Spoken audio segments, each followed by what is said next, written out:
নমস্কাৰ আপোনালোকক স্বাগতম জনাইছো আজিৰ আমাৰ এই ভিডিঅ'টোলৈ। আজিৰ এই ভিডিঅ'টোত দেখুৱাম অসমৰ কোন ঠাইত ওলাইছে গাঁও প্ৰধানৰ পোষ্ট আৰু সেই পদসমূহত আবেদন কৰিবলৈ আপোনালোকৰ কি কি যোগ্যতা থাকিব লাগিব আৰু কি কি ডকুমেণ্টছ লাগিব আৰু কেনেকৈ এপ্লাই কৰিব সম্পূৰ্ণ তথ্য আপোনালোকক দেখুৱাম। ভিডিঅ'টো স্কিপ নকৰাকৈ শেষলৈকে চাই থাকিব।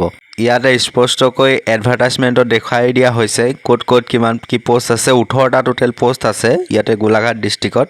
গাঁও প্ৰধানৰ ভেকেঞ্চিসমূহ ওলাইছে গোলাঘাট ডিষ্ট্ৰিক্টৰ বিভিন্ন ৰেভিনিউ চাৰ্কেলৰ আণ্ডাৰত। ইয়াতে দেখিবলৈ পাইছে মৌজা, মৌখোৱা, ঘিলাধাৰী, মৰঙি, ঢেকিয়াল এই সমূহত 18টাকৈ পোষ্ট ওলাই। ইয়াতে দেখিবলৈ পাইছে খুমটাইটো আছে। তললৈ স্ক্ৰল ডাউন কৰি চাওঁ আহক কি কি যোগ্যতা থাকিব লাগিব, ইলিজিবিলিটিসমূহ কি কি এই পোষ্টত আবেদন কৰিবলৈ কাৰণে আপোনালোকক কি কি লাগিব। The applicant must be a citizen of India, ভাৰতৰ নাগৰিক হ'ব লাগিব। 2 নম্বৰ পইণ্টটো কৈছে the applicant shell have pass at least the SSLC 10th standard examination from a recognized board institution। ইয়াতে দেখিবলৈ পাইছে ক্লাছ 10 মানে মেট্ৰিক পাছ কৰিলে আপুনি এপ্লাই কৰিব পাৰিব। The applicant must be a permanent resident of the concern village, must possess land or other immovable property registered in the applicant's name within the area of the concerned village for which the applicant is seeking appointment as গাঁও প্ৰধান। যিখন গাঁৱত আপুনি বাস কৰে সেইখনৰ আপোনাৰ ভূমি থাকিব লাগিব নাইবা অন্য তেনেকুৱা প্ৰপাৰ্টি থাকিব লাগিব, তেতিয়াহে গাঁও প্ৰধানৰ বাবে আবেদন কৰিব পাৰিব। 4 নম্বৰ পইণ্টটো কৈছে the applicant must be a person of good character and reputation and capable of assisting the government in the implementation of its policies and programmes. ইয়াতে কোৱা হৈছে ব্যক্তিজন এজন ভাল কেৰেক্টাৰৰ হ'ব লাগিব, তেওঁ এজন ভদ্ৰ লোক হ'ব লাগিব আৰু সক্ষম হ'ব লাগিব গভৰ্ণমেণ্টৰ যিকোনো এটা ইমপ্লিমেণ্টেশ্যনৰ সহযোগিতা কৰিবলৈ কাৰণে। The applicant must have attained the age of 25 years and must not be more than 65 years of age as on the last date of submission of application। last date application submission কৰাৰ সময়ত আপোনাৰ বয়স 25 বছৰৰ তলৰ হ'ব নহ'ব আৰু 65 বছৰৰ ওপৰ হ'ব নহ'ব। 6 নম্বৰ পইণ্টটোত the applicant shall not have more than 2 living children from a single or multiple partners। আপোনাৰ দুটাতকৈ অধিক সন্তান হ'লে নহ'ব, ইয়াতে স্পষ্টকৈ লিখি দিয়া হৈছে দুটাতকৈ তল থাকিব লাগিব। 7 নম্বৰ পইণ্টটো চাওক কি কৈছে the applicant should have a good reputation and should have not been convicted by any court of law' for an offence involving moral টাৰ্পিটিউড।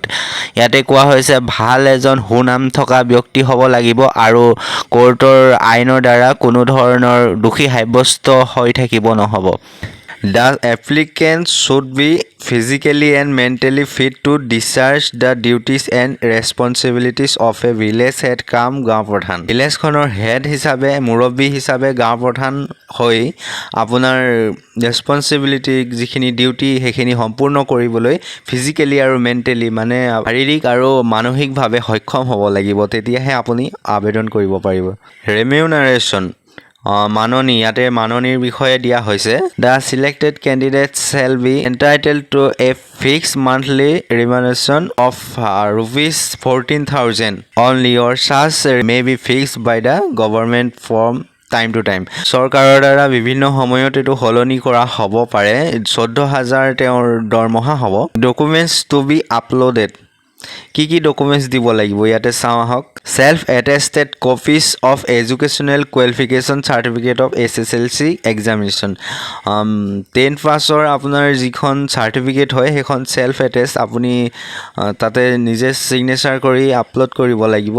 Self attested copy of permanent residence certificate PRCখনো আপুনি তেনেকৈ self attest কৰি পেলি upload কৰিব লাগিব। Self attested copy of age proof certificate যিকোনো মেট্ৰিকৰ marksheet নাইবা আপোনাৰ বাৰ্থ চাৰ্টিফিকেট তাতে চেল্ফ এটেষ্ট কৰি আপুনি আপলোড কৰিব লাগিব। Self attested copy of Aadhaar card, voter identity card.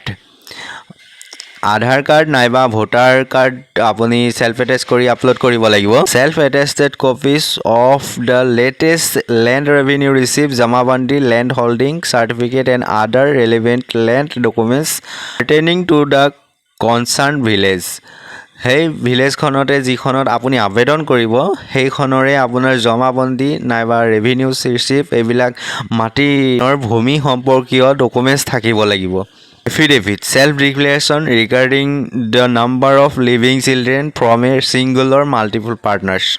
যি আপোনাৰ দুটা সন্তান আছে দুটা সন্তানৰ অধিক নাই সেই বুলি কৈ আপুনি এফিডেভিট এখন দিব লাগিব any other relevant supporting documents আৰু যদি কিবা তেনেকুৱা ধৰণৰ ছাপৰ্টিং ডকুমেণ্টছ আছে তাৰ ওপৰঞ্চি তেতিয়া সেইখনো আপুনিও আপলোড কৰিব পাৰে এতিয়া আপোনালোকৰ মনত প্ৰশ্ন হৈছে যে এপ্লাই কেনেকৈ কৰিম এপ্লাই কৰিবলৈ এতিয়া ইয়াতে ওপৰত দিছে দেখিবলৈ পাইছে ইয়াতে ৱেবছাইটটো niyukti.assam.gov.in এই ৱেবছাইটটোতে গৈ পেলি আপুনি এপ্লাই কৰিব পাৰিব অনলাইন মাধ্যমে শেষত আপোনালোকলৈ এটা অনুৰোধ থাকিব যদিহে আমাৰ অনলাইন আসাম চেনেলটিলৈ পোনপ্ৰথমবাৰৰ বাবে আহিছে তেন্তে চেনেলটো লাইক আৰু সাবস্ক্ৰাইব কৰিবলৈ নাপাহৰিব ধন্যবাদ